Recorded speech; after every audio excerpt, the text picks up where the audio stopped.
good morning. Welcome to Axiom Flux News with PJ and Don. Today's date is the 19th of February 2015 and it's a Thursday, and kicking us off in the report from RT today, we've got the European Court confirms Poland's complicity in CIA torture program.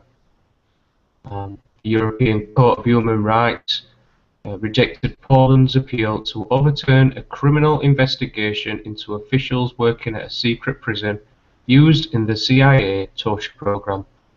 The Polish government now has to conclude its investigation and pay damages.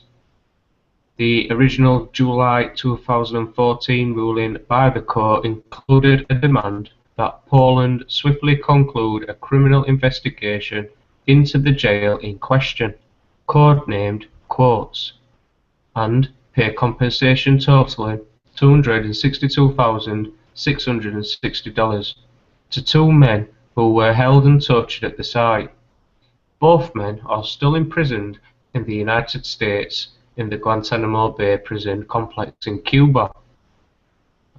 Poland is required to finally conduct a thorough and effective investigation, make public information concerning its role, and hold those responsible to account. Helen Duffy, the lawyer for one of the men, Abu Zubaydah, said of Tuesday's decision. Alleged Al-Qaeda associate Zubaydah was said to have been waterboarded 83 times during his detention by the CIA. And while we're covering this, just over a week ago now, we had the article, "No one went to jail but me." The CIA whistleblower, John Kiriakou, speaks out. And I'm going to play this video. It's just short of 7 minutes. We'll see how much we can get through it. Lifted the lid on the CIA's torture program has been released from prison. John Kiriakou worked for 14 years at the agency as an analyst and case officer. In 2007, he became the first CIA official publicly to confirm the agency's use of waterboarding. This is what Kiriakou told us 2 years ago about how he angered Washington. When I went on ABC News in December 2007, and I said that not only was the CIA torturing prisoners, but that the torture policy was an official U.S. government policy that was approved by the President of the United States himself. The CIA filed what's called a crimes report against me the next day. The Justice Department never stopped investigating me from December of 2007. And in the very same year that Kiriakou spoke to us, he was sentenced to 2.5 years in prison for passing classified information to journalists. Now he's out of jail but remains under house arrest, and he joins us live from Arlington. John, good to see you. Thank you very much for joining us here on RT International. My pleasure. Now, you've described your time in detention, and I quote here, I hope I'm not misquoting, "terrible years that ruined you personally," yet you've also said that it's all been worth it. Can you expand on that? I really do believe that it was worth it. I'm proud to have played a role, however small, in the outlawing of torture in the United States. And to me, the past now is water under the bridge. I'm proud to have played that role, and it's time to move on and continue this fight for human rights and civil liberties. Well, let's just talk a bit about what you went through, if that's okay. You're currently writing a book about the conditions you encountered in prison. What were those conditions like for you? I was surprised by the quality of medical care, the terrible quality of medical care, by the terrible quality of the food. American prisoners aren't even fed human-grade food. I remember passing cases of food in the cafeteria marked not for human consumption, feed use only, or for sale only in China. And the medical care was even worse. There were almost a half a dozen deaths of prisoners while I was there in prison, and almost every one of those deaths was preventable. What was your motivating factor in the first place to put yourself through this? You must have known that there was a high risk that you were taking on. Well, no whistleblower really sets out to be a whistleblower. I saw a policy that I believed was not just wrong, but was criminal, and I decided to speak about it. You know, I really didn't think long term about how the U.S. government can bring its full weight against a whistleblower. The goal really of the Justice Department is to ruin the whistleblower personally, professionally, and financially. I hadn't thought that through, and that's exactly what happened to me. But again, it's opened up a whole new world for me in the realm of human rights and civil liberties. You say that the aim then is to ruin the whistleblower. Washington has officially admitted that torture took place. A comprehensive report has been released. Do you consider this a victory? Oh, absolutely. Everything that I said was true, and we now know that because of the release of the torture report. It's public knowledge then. Do you think the CIA will abandon its torture practices now that it's out there in the public domain? I do. I do believe that the CIA will abandon torture, not just because it's illegal, but because the truth always has a way of coming out. And I don't think the organization can withstand another revelation that they had yet again begun a torture regime. I wondered how you feel, because the truth is out there, but no one as of yet has been held accountable. That's right. So, I mean, how do you feel about that? It's the great irony, isn't it? You know, personally, I feel that the Justice Department is hypocritical to charge me for a crime, not just me, but other whistleblowers as well, Ed Snowden, Chelsea Manning, and others, and then to allow the torturers to go free. But what really bothers me is that there's no prosecution of CIA officers who obviously violated the law. Those CIA officers who were conducting interrogations in which prisoners were killed. I have no idea why there's no outrage and why those officers aren't being prosecuted.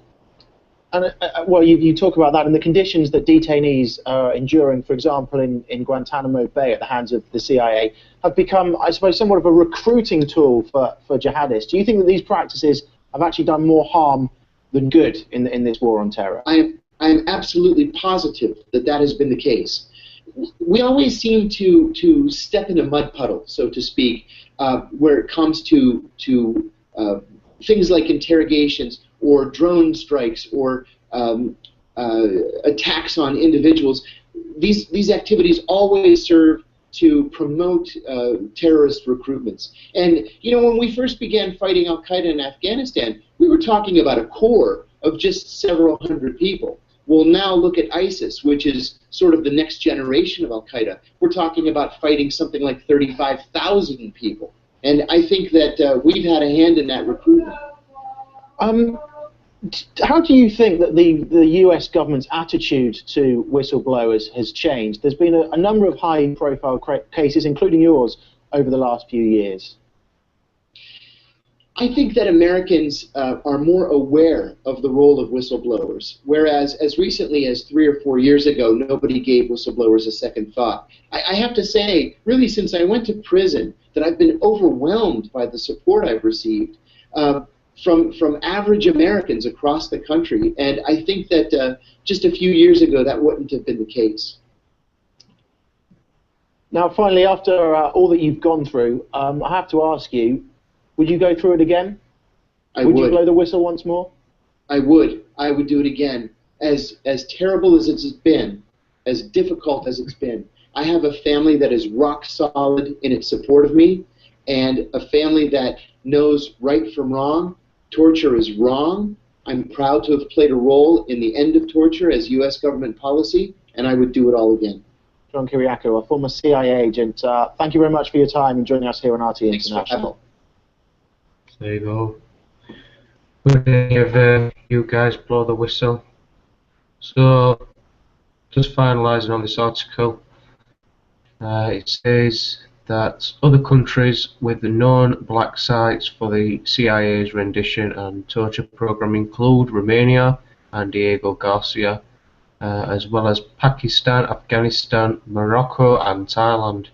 The court's decision will add pressure on other European countries to end the secrecy about their involvement in the CIA's global torture program after the September 11, 2001 attacks in the United States. The release of the US Senate Intelligence Committee report on torture in December revealed numerous details regarding how dozens of detainees were subject to torture, including waterboarding and mock executions that yielded very little, if any, intelligence as a result. After the release of the Senate report, former Polish President Aleksander Kwaśniewski and former Prime Minister Leszek Miller acknowledged for the first time that they knew the CIA had been holding people on Polish soil. However, they said they knew nothing about what was happening inside the court's detention center, located in a villa on the grounds of an intelligence training academy in a Polish forest. There you go. My next article, unless you've got any comments on that, Don. If not, I'll move on. The raid on HSBC's private bank in Switzerland. Swiss prosecutors say an investigation into money laundering at the bank could end up looking at individuals involved. Prosecutors in Switzerland have launched an investigation into allegations of money laundering at HSBC's Swiss private banking arm. It follows a report that the bank turned a blind eye to illegal activities of arms dealers and traders in blood diamonds, while helping rich people evade taxes. Geneva's prosecutors said that these premises of HSBC Private Bank, Switzerland, in the city were being searched. A statement said, open quote, following the recent revelations related to the HSBC Private Bank, public prosecutor announces the opening of a criminal procedure against the bank for aggravated money laundering. This word again, aggravated, aggressive. So the prosecutor said that although the probe was against the bank itself, the direction it would take may be widened to include individuals suspected of committing or participating in acts of money laundering. And before I continue, there's another video, yeah? HSBC has clearly been hurt by this tax avoidance scandal. Just look at the full-page newspaper adverts today in which the bank offers its sincerest apologies. And now the business secretary has told Sky News that he is looking into whether this could still be happening. Some of the worst abuses that took place were in the, a decade ago, when all the big banks operating out of London had teams of people who were helping British people avoid British tax, and that is now being shut down largely, as far as we can establish. But what concerns me is what's happening now under our government. I want that absolutely stopped. This is a story that last week turned deeply political, and fairly personal too. He can't get away from it. He's a dodgy Prime Minister surrounded by dodgy donors. Strong words that critics said Ed Miliband might live to regret because it sent Tories and some newspapers on the hunt for dodgy Labour donors. And didn't the stories land today? Questions about the tax affairs of Labour financiers plastered across 3 newspapers. Newspapers that Labour supporters say have their own political agenda. The party insists it is not backing down on this one.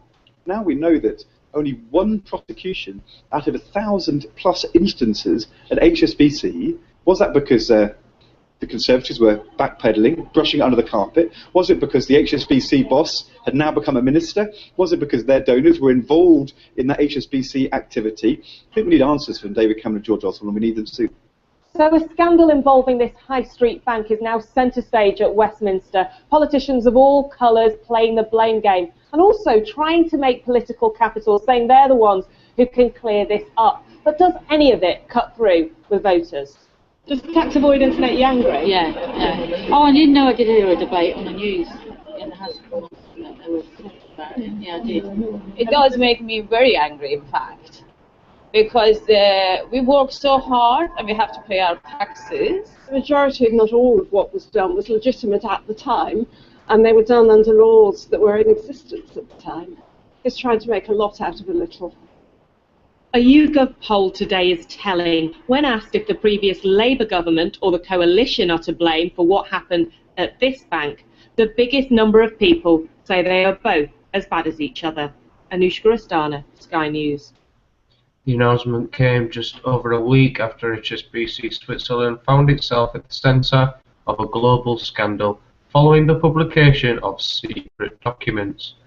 A cache of files made public in a French newspaper claimed HSBC's Swiss private banking arm helped clients in more than 200 countries evade taxes on accounts containing £77 million. The files, which include the details of 30,000 accounts and the names of celebrities, were originally stolen by former HSBC IT worker Herb Falciani in 2007. This is the whistleblower on the HSBC. For those that haven't seen this, play it now. On the shores of Lake Geneva, one bank, one branch, and many mighty problems for politicians across Europe, and now especially in Britain, where Parliament, tax authorities, and perhaps the Serious Fraud Office could launch investigations. It's all down to one man, Hervé Falciani, the ultimate leaker of the HSBC Geneva data, speaking for the first time to the British media since this increasingly political scandal about Britain's biggest bank returned. Is this what you wanted to happen? Did you want this to get out? Of course. You wanted it to get out? Of course. I want I want my bank, let's say the financial system, to get back to what I knew it was years ago. He described an offshore financial system out of control, but confirmed he first contacted UK authorities by email and by phone in 2008.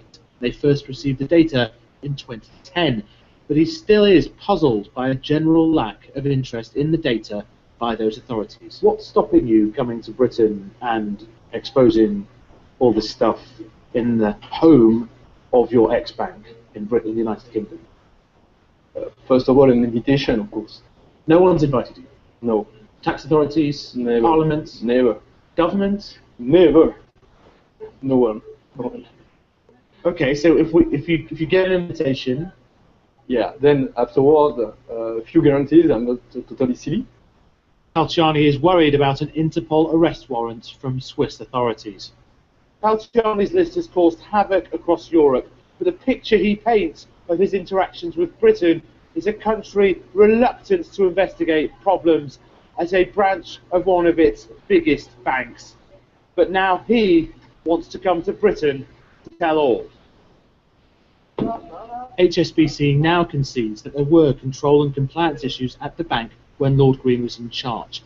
He was appointed a trade minister by the PM in 2010 at a time when Falciani confirms the HSBC data file was in government hands. So questions for Lord Green remain, but he won't answer, and he's not the only one. Thank you very much. The Prime Minister yet to answer if he discussed HSBC's problems with Lord Green.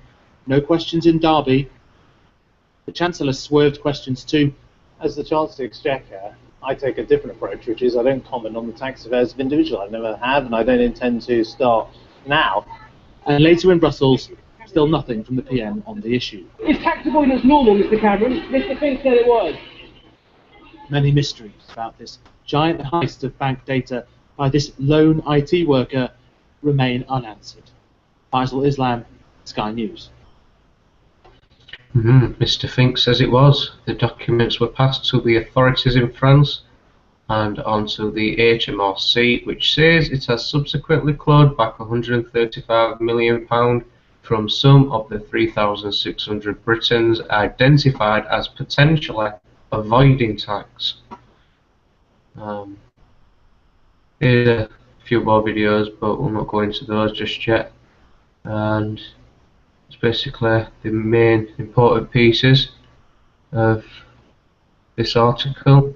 The raid on the HSBC's private bank in Switzerland. I think HSBC should be shut down, I think. Well, Mexican, drug cartel and all sorts of stuff, aren't they? They've been found doing. It's supposed to be Britain's biggest bank as well. Well, there you go. That's a perfect example of what banks are all about. Look no further. That's what I mean. If Britain's biggest bank's doing stuff like that, then what the rest doing? Just makes you think. Jon Snow says smoking skunk was scarier than war. Channel 4 TV presenter Jon Snow was involved in an experiment where he took skunk, a powerful variation of the drug cannabis. He says his experience of smoking the substance was scarier than war. The news presenter took part in the experiment to demonstrate the effects it could have on the brain. In his blog for Channel 4 he writes, "At the time I was completely stunned. I felt utterly bereft. I felt as if my soul had been wrenched from my body. There was no one in my world. I was frightened, paranoid, and felt physically and mentally wrapped in a dense blanket of fog." He has vowed not to do it again, as the result was a bit overwhelming and frightening, more so than the coverage of war stories and troubled areas of the world, he said. The skunk is replacing normal cannabis among users, and it's suggested by studies that it will lead to psychosis. The new programme, Cannabis on Trial, will be broadcast on March the 3rd on Channel 4 with John Show's participation. The new study will be published next week by the Lancet Medical Journal. Got a video here. They're Jon Snow having a poll.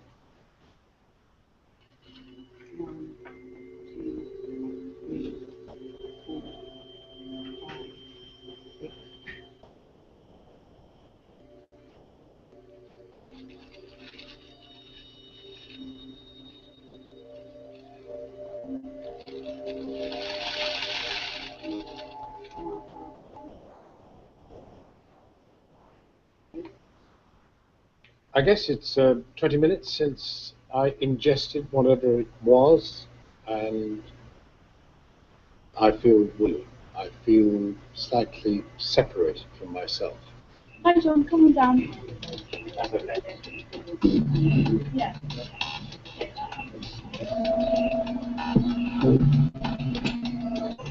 Alright, John, here we go. Okay, John? I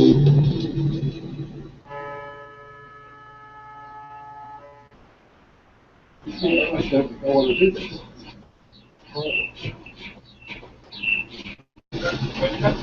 I'm going to come and let you out right now, okay? How you doing? Not terribly well. I feel this overwhelming desire not to go on with it. Sorry about this. Not at all. No problem at all. It's just for Seth. We really don't want to get anybody uncomfortable or distressed. I just promise you a hug. I felt awful, absolutely terrible. I mean, stick it out Gaza, we should be able to stick it out in the bloody scanner. I have smoked cannabis, but this was aggressive filth, and this was something which did something. This robbed me of my persona, of my soul. I never ever want to be subjected to that again, never. My questions on that one is it GMO cannabis by any chance? It'll be an interesting documentary when it comes on though, I'll be watching it. Yeah. I'm doing news, I'm having one now, and I'm doing Flux news. I'm not worrying, panicking. But I think I'm doing some kind of news reporting like he does. Yeah, well obviously if it's been his first time, he's gonna, he's gonna go for a roller coaster ride for the first couple of hours, I think. I'm surprised he's put a whiter. Well, I think the information that they're gathering is biased in a way, really, isn't it? Because it's. I suppose on his first time though, especially his age, I thought he would have pulled a whiter. He did well. 10 out of 10 for Jon Snow. Eh? Always respect for Jon Snow. I did have the other article today with him on the Channel 4 as well, so I'll just quickly bring this up because I should have already had it up on on my screen here. This is the one with Iain Duncan Smith. Check this one out. I do understand it, and I know well about this, and I've studied it, and I've also spent time myself concerned about it. And what we're trying to do is to ensure the systems we put in place improve the life chances of people, get them into work faster. When you announced this, you said that there would be 1 million people on this system by today. Well, there are 50,000. And you've wasted £40 million on IT while you're... Shut up, Ian. Just listen to man who's giving you some, you know, some valuable information here. Just calm down, you know. Just keep your hair on and listen. Two things very importantly. I changed 3 years ago the way that we were doing this, because when I looked at the way the plans they looked just like tax credits. When tax credits came in, it crashed and burnt. It did not work. It cost billions to put right. I said that these big bang projects do not work. This weekend you said that benefits cheats make your blood boil. Do people who evade or avoid tax, do those sort of people make your blood boil? And should they be delivered with the same penalties as those who have to go to jail for cheating benefits? I've been very clear about this from the word go. If anybody sets out to do something which is illegal, to defraud the taxpayer in whatever end of the income scale you happen to be, we should proceed against you with the full rigour of the law. If you do something which is tax evasion, which is a criminal... Yeah, that's all good and said, Ian, but this summaries that, you know, seem to be above the law these days, so what good is that? Offence, and this can be proven, we have good evidence for that, then you should be proceeded against. But unlike benefits cheats who are moved against and do go to jail, nobody has done anything about these people. Not true. One of them has gone to jail, only one of them has been prosecuted. Since the government came in, we closed down 40 tax loopholes. No, I'm talking about people. Okay, we're going to talk about people. We closed down 40 tax loopholes. As a result of that, we saved over 100 billion more than would have been expected through getting back tax, which should have been paid. You can be fined 200% more, so you get back the tax, and you have to pay twice again the amount if you get caught under the civil penalty. And in criminal circumstances, 2,600 people have been prosecuted and gone to jail. When there's evidence, apparently, as I understand it, was passed to HMRC, it was passed directly by the French government. Yeah. The French government caveated that when we passed reported all that. Okay, so my point is now, however, it isn't over, because even now, as they get their money back from people involved in this, if any of them can be proved to have committed an offence that is a criminal offence, they will be prosecuted even now for that. So my point is, we've prosecuted more people, we've saved more money, and we are going to be diligent. Nobody but nobody is above the law. And you're going to save 12 billion in welfare cuts if you're re-elected. Did you just say something there? Because I'm sure I may be hearing things here. And we are going to be diligent. Nobody but nobody is above the law. Did you just hear that, Dolph? Can I have confirmation? Yeah, I heard that. I said no one above the law. No one's above the law. So for the viewers watching, you know, it's one last time. Says him who were employing his wife better, and when she wasn't even doing a job, claiming expenses for her. No one is above the law. You got away with that. Yeah, and many other things. But go one last time for the viewers who didn't, maybe they're not just quite catched it or just tuned in. So my point is, we've prosecuted more people, we've saved more money, and we are going to be diligent. Nobody but nobody is above the law. And you're going to save 12 billion in welfare cuts if you're re-elected. Don't you have a democratic obligation to set out precisely what those cuts are before the election? Well, do you, Ian? We will be rolling out our plans, but I have to say... Well, we know that. We're not going to doubt you, Ian. You pretty much do what you say. We'll give you that one. We've already talked about extending freezes. We've already talked about extending a freeze, if I'm part of it, to show that we're committed to this. But I also believe it is possible to save money from this, but you do it not by cheese paring or cutting, by changing the way that people actually live their lives to give them a greater benefit of being in responsibility, taking control of their lives, being back in work. You said that obese people and drug addicts should be denied their benefits if they don't agree to go for treatment. But Sarah Wollaston, who's the chair of the Commons Health Committee, has said that it's both illegal and unworkable. So why announce it when it's absolutely impossible? Well, the announcement is to review it. Exactly. I know, but never. See, let's just take that back, because you've got to see his face when he comes back with his chair of the Commons Health Committee has said that it's both illegal and unworkable. So why announce it when it's absolutely impossible? Well, the announcement is to review it. I know, exactly. but nevertheless, have a look at it. We brought somebody who's highly respected in to do it. She's already got but it's just scare tactics, isn't it? Well, it's not. I think if you look at exactly what we said, this is a review to look at how do you get people who have a condition that is treatable, you know, into treatment that we provide. So, but you don't do it illegally, because actually all treatment has to be consented to. No government's going to do anything. Well, why announce it then? Well, we're announcing a review. That's no government's ever going to do anything illegal. This whole interview was laughable, but carry on. Yeah, but the review's going to tell you it's illegal. Well, whatever. Because you have to consent to your medical treatment. The review will come back and talk about what the possibilities are for us to get people into treatment, including whether or not that is mandation. That is what the review is charged with. Now, you're a Catholic. What have you got against large families? Because you've said that benefits should be restricted to 2 children per family. Now, if you stuck to that, you'd have to depend on mass immigration to replenish the workforce. There is no policy to restrict the numbers of children. It's been stated, however. You have stated. Yeah, but these things have been talked about. How do you actually say to people? But again, what is the point of raising the thing when it's not workable? Years ago, this was raised and discussed, and I think it's the right. Well, thing you to raised discuss it. Yes, and I think it's the right thing to discuss. On the other side of that argument that you put, you also have to argue this. People do need to take responsibility for their own lives. The vast majority of people in this country decide on the size of their families, they decide on the house they live in accordance with what they believe they can afford. I think, at all levels of income, people need to be able to look at this. But rich people can have large families, poor people shouldn't. Well, actually... that's your message. No, actually, right now, if you're on benefits, many people, a large chunk of people, that actually have very large families. Now, I have no objection to people having large families, but the reality is, for people who want large families, it also bears costs. And we need to get people to take responsibility for those costs. Secretary of State, thank you very much for talking to us. Well, that's enough on... well, that's the best interview I've seen anywhere for a long time. Well, Brilliant, that one. You got hammered. You can always rely on Jon Snow to do a fair assessment report. Next article, Royals Nightmare after Princess Diana's death revealed in a letter written by Prince Philip. Prince Philip wrote it into niece Princess Margherita of Madame 5 days after the fatal car crash on August the 31st, 1997. This was an article that we didn't find during yesterday's Flux News, so what's out for today? Prince Philip's nightmare over Princess Diana's death. A letter from Prince Philip revealing his frustration at claims he was insensitive after Princess Diana's death has been bought at auction.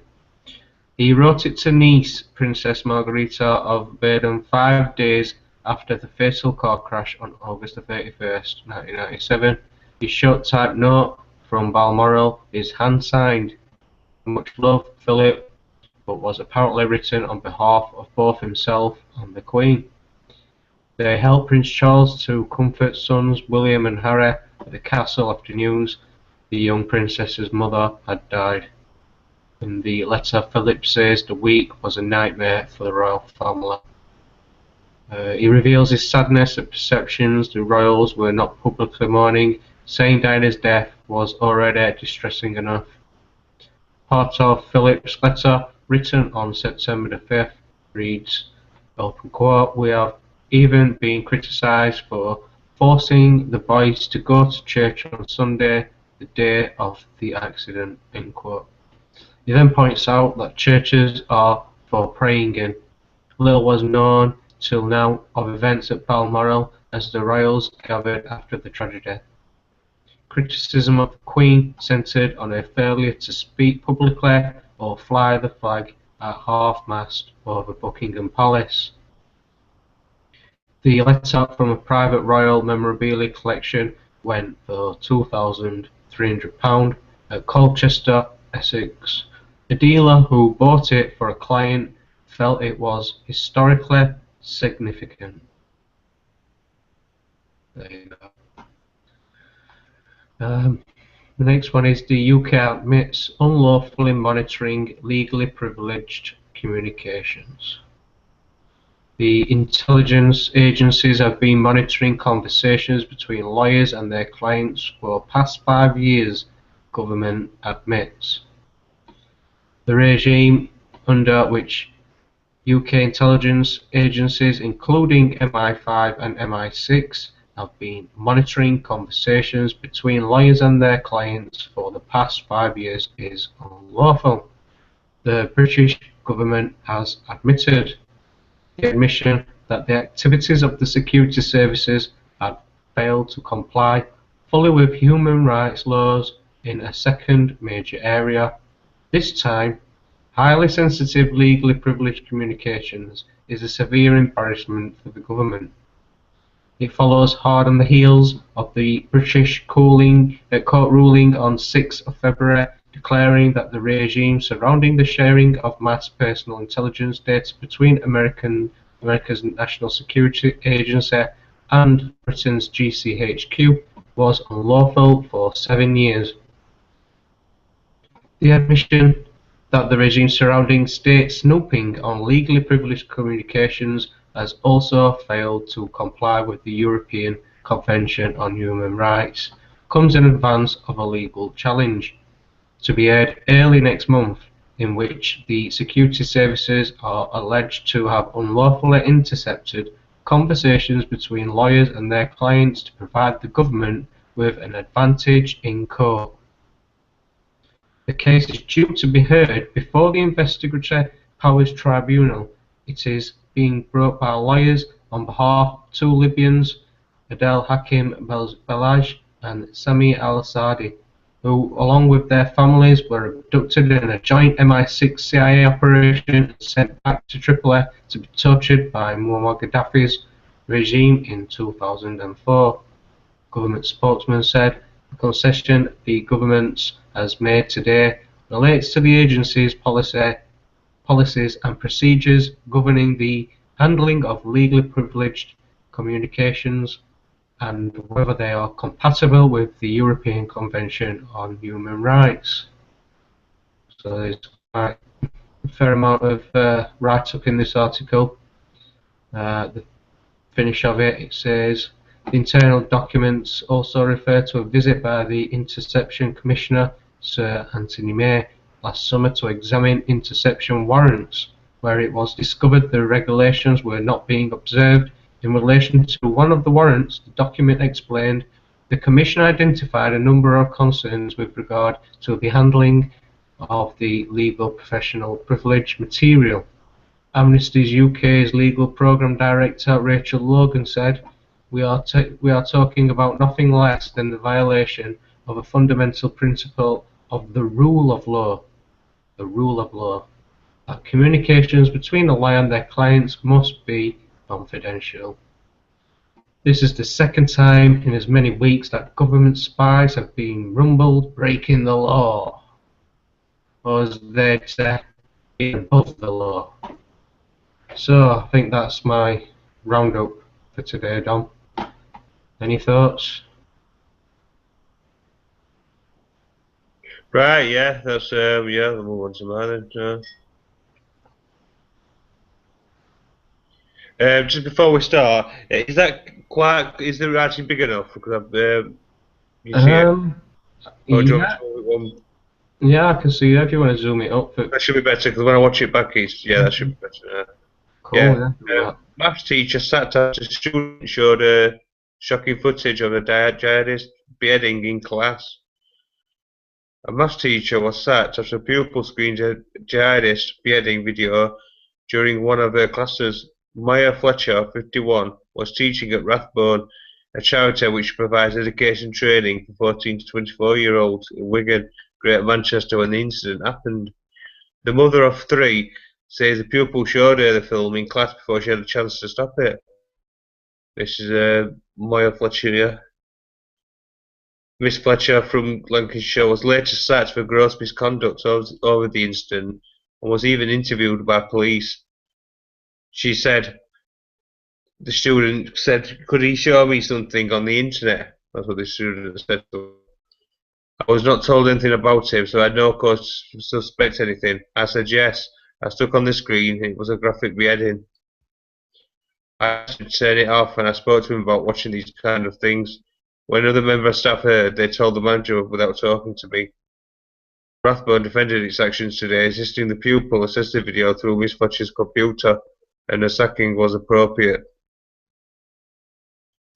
Managing Director Linda Dean said, because of Miss Fletcher's actions, she was suspended immediately and later dismissed for appropriate conduct. This is the Rathbone building in Wigan at the time here. The safety and well-being of young people is paramount, and learners do not have open access to internet content until school content is blocked by a firewall. But she allowed learners to access this material on their staff computer, which has a different level of access as tutors can view a wider range of materials. A series of beheading videos were posted online by Syria terror group ISIS last year, beginning with the murder of US journalist James Foley in August. It was followed by films of the killings of American Stephen Sotloff and British state workers David Haines and Alan Ennin, who was from Eccles, Lancashire, later in the year. The footage, which featured a killer who became known as Jihadist John, were seen as propaganda tools for the extremist organisation. So, there's a little thing here where the lesson was being held. What is Rathbone? This is a little bit what it's about, and some kind of school. So, she's saying that she didn't let him access it. She didn't know anything, and the teacher saying the school saying different else, saying she had it on a computer already downloaded, and he just loaded it up. So yeah, moving on. Defenceless 92-year-old man mugged outside home for £10. This is the suspect here. He's still on the loose. Just please describe the suspect as a black man, slim build, aged between 20 and 30. This is him here. So if you know him, ring the police. Still on the run. Police are searching for a mugger who knocked a 90-year-old man to the ground and grabbed his wallet before fleeing with just £10. The frail pensioner told our TV news he would have fought back if he was so. The pensioner was attacked in the communal area entrance of the block of flats where he lives alone in Soho, West London, after an attacker followed him through the door. Metropolitan Police, who called the mugging sickening, have issued CCTV that shows the robber taking the wallet before leaving the victim stricken on the floor. He remained there for 5 minutes before managing to get to his feet and take a lift to his flat, dial 999. The man who lives alone suffered a serious soldier injury in the attack. He did not need hospital treatment. The police said he was living in fear of his safety. So this is CCTV footage of him here. This is a little 24-second clip of it, which I'll just put it on now. So if you know him, bring the police.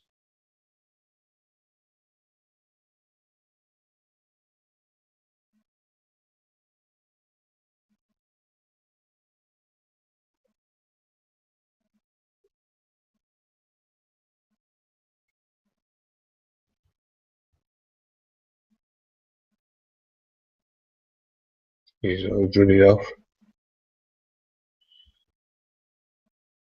So as you can see on the video, the suspect is described as a black man between 5'10" and 6 foot, slim in age between 20 and 30. He appeared to be wearing casual dark clothing. So, the victim is fiercely independent and has lived in London all his life. His confidence has been eroded as a result of the actions of this individual, and now he is fearful about going out. She also says, I would urge anyone who has any information or who is responsible to contact as soon as possible before he targets someone else. Yeah, that's sickening, that Don.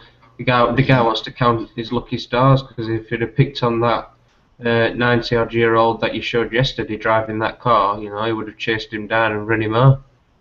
Yeah. This is him here. He's saying that if he was younger, he'd have chased after him.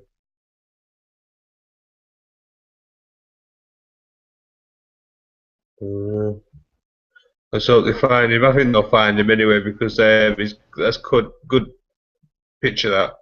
So someone who knows him will notice it's him, and obviously ring police and get him arrested. Right. This woman and her dog both had the same pacemaker fitted. These are him two together, dog and owner. Both Catherine Pippin, 41, and dog Molly have had the same pacemaker fitted in their hearts. Catherine first had the device implanted when she was diagnosed with an heart block. However, 3 years after the operation, she was told her 5-year-old Cairn Terrier was suffering from the same condition.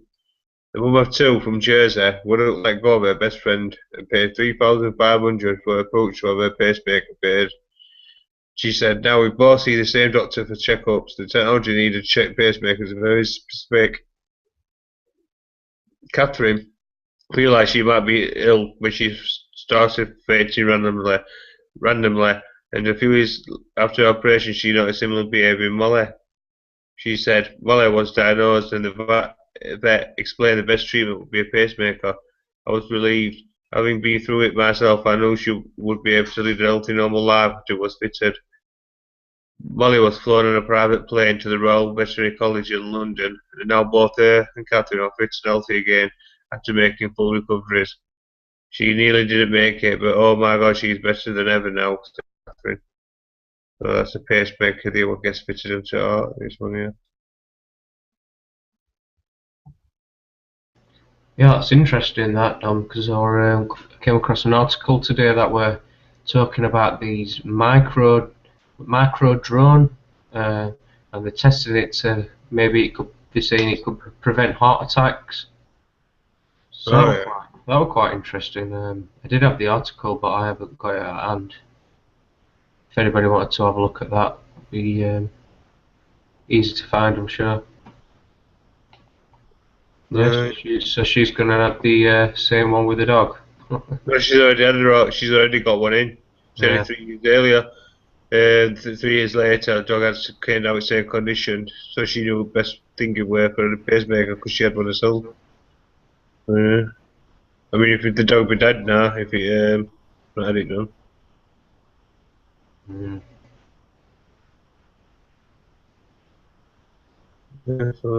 Yeah, that's the final one for me.